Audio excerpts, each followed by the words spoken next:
네, 안녕하세요. 12조 발표 시작하겠습니다. 저희 프로젝트 이름은 2084 마인드핵이라는 제목으로 게임을 만들었습니다. 저희 팀은 아래 6명으로 구성되어 있고 업무는 보시는 바와 같이 분담을 했습니다.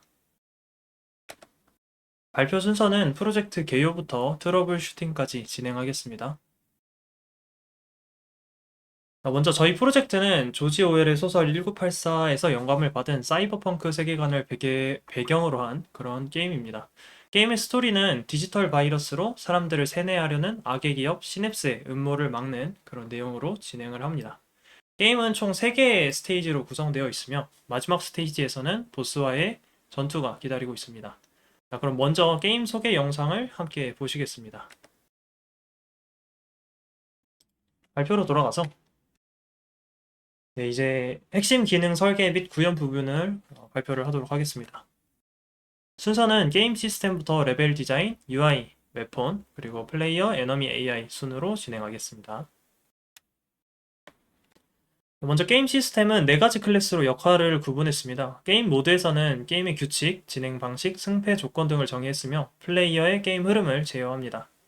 게임 스테이트는 게임의 현재 상태를 클라이언트와 공유하기 위한 클래스로 점수판, 라운드 시간, 진행 상태 등의 데이터를 보관합니다.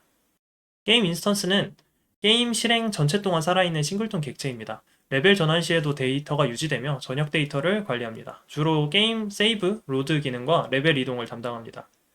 플레이어 스테이트는 플레이어의 상태와 점수를 저장합니다. 선택한 캐릭터와 킬, 데미지 등의 통계 정보가 저장됩니다. 게임 플레이에서 데이터의 범위, 수명이 다르고 유지 보수를 위해 위의 클래스로 역할을 구분했습니다. 다음 로딩 화면과 엔딩 시네마틱을 통해 게임의 서사를 플레이어에게 전달했습니다. 레벨이 로드되는 동안 게임 스토리, 조작법, 팁 등을 로딩 화면에 표시하여 플레이어의 지루함을 해소하고 게임에 몰입할 수 있도록 유도했습니다. 엔딩 시네마틱을 통해 게임 클리어의 성취감과 여운을 남기고 이야기의 결말을 지으며 플레이어에게 메시지를 전달합니다. 게임 내러티브를 통해 플레이어에게 몰입과 동기부여, 감정적 경험을 제공합니다. 프로젝트 패키징을 통해 게임을 실행 가능한 형태로 배포했습니다. 사용하는 에셋을 최종 실행 파일에서 사용할 수 있도록 가공하는 쿠킹 과정과 최종 배포용 빌드인 쉬핑 단계로 빌드를 진행한 후 패키징 과정을 통해 게임을 실행할 수 있는 하나의 형태로 포장했습니다. 자, 각 스테이지별 레벨 디자인은 아까 보셨던 것과 같습니다. 다음 유저 인터페이스 설계입니다. 게임 진행에 필요한 UI를 플레이어 컨트롤러 단위로 나눠서 관리합니다. 메인 메뉴, 로비, 스테이지 컨트롤러마다 필요한 위젯을 U 프로퍼티 카테고리로 구분하여 상황에 맞게 손쉽게 적용을 할 수 있습니다. UI 구조는 보시는 바와 같은데 컨트롤러가 시스템에서 정보를 받아와서 HUD, 전투 피드백, 보스 UI, 점수판, 결과 화면 등으로 분리 처리하고 각각의 정보는 스테이지 UI, 보스바, 스코어보드, 게임 오버, 그리고 게임 클리어 화면 등의 전용 위젯 모듈에서 보여줍니다. 실제 게임 화면을 살펴보면 메인 화면에서는 새 게임과 종류를, 로비 화면에서는 캐릭터 선택과 타이틀 복귀를 지원합니다. 스테이지 진행 중에는 체력, 탄약, 타이머, 적 정보를 담은 HUD가 표시가 되고 보스 체력바, 점수판, 일시정지 메뉴, 게임 오버, 게임 클리어 UI가 상황에 따라 자연스럽게 전환됩니다. 모든 UI는 결과 표시와 레벨 이동을 하나의 흐름으로 연결되고 데이터의 초기화와 로딩 스크린을 통한 매끄러운 단계 이동을 지원합니다. 다음 플레이어 캐릭터 분야입니다. 저희는 게임이 3인칭과 1인칭 두 가지 시점을 모두 지원하도록 캐릭터 시스템을 구축했습니다. 첫 번째로 메쉬 분리 구조를 적용했는데 TPS용 캐릭터에는 전신 모델을 사용한 전체 동작을 표현하고 FPS용은 팔과 손, 그리고 무기를 중심으로 한 1인칭 전용 모델을 사용하여 시야를 방해하지 않도록 했습니다. TPS 카메라는 후방에, FPS 카메라는 캐릭터의 눈높이에 맞춘 1인칭 시야를 제공합니다. 마지막으로 TPS, FPS의 독립적인 애니메이션 구성으로 자연스러운 동작을 구현했습니다. 플레이어 캐릭터는 기능을 컴포넌트 단위로 분리하여 구현하였습니다. 헬스 컴포넌트는 캐릭터의 체력을 관리하고 데미지나 회복 등 체력 변화를 처리합니다. 무브먼트 컴포넌트는 캐릭터의 이동 속도 변화와 현재 이동 상태를 계산합니다. 웨폰 매니저 컴포넌트는 무기 장착과 교체를 담당하며 현재 장착 무기를 관리합니다.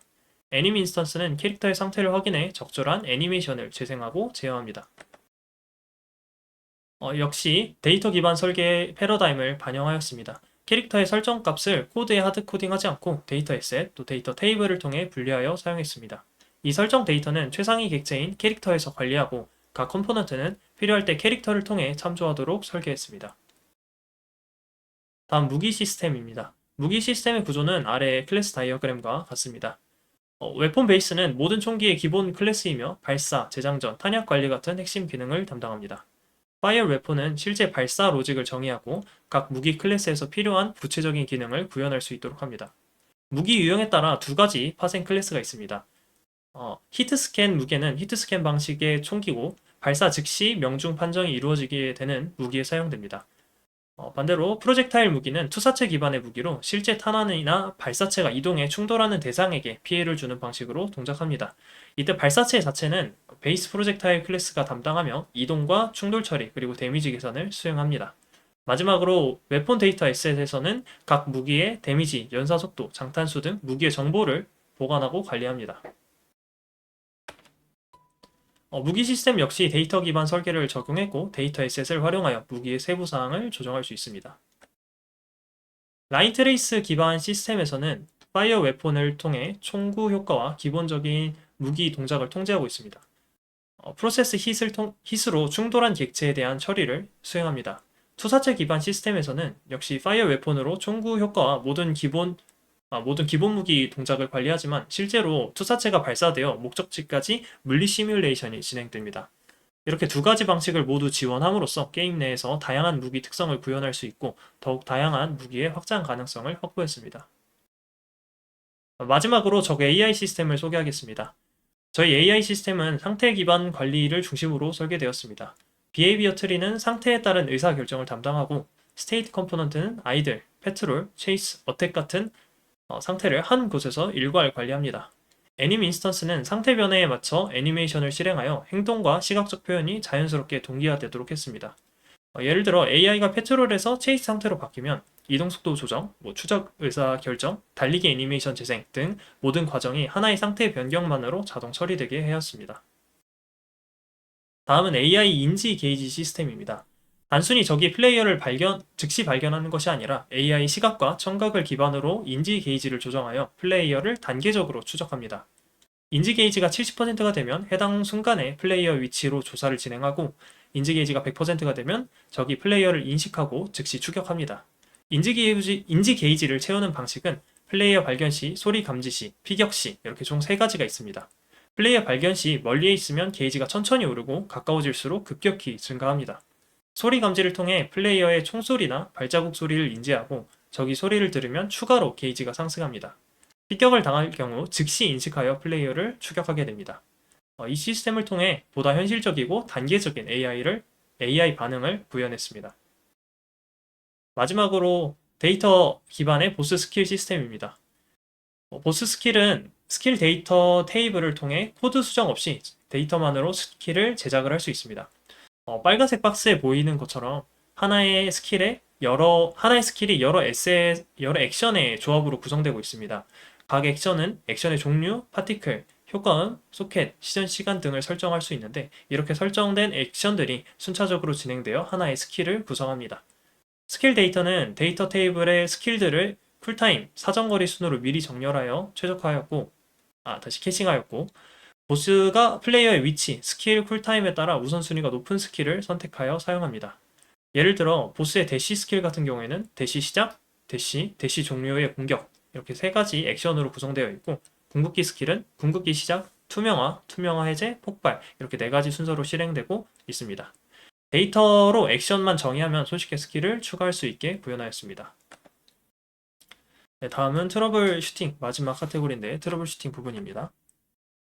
투사체 무기에서 투사체의 사운드 정지 그리고 파괴 로직을 타이머로 구현한 상태에서 사운드 중첩 버그가 발생했었습니다. 사운드 정지 후 파괴 순서로 정확히 지정되어 있지 않아서 5초라는 시간 때문에 사운드 정지 전에 이 오브젝트가 먼저 파괴가 진행될 때가 있었기 때문입니다.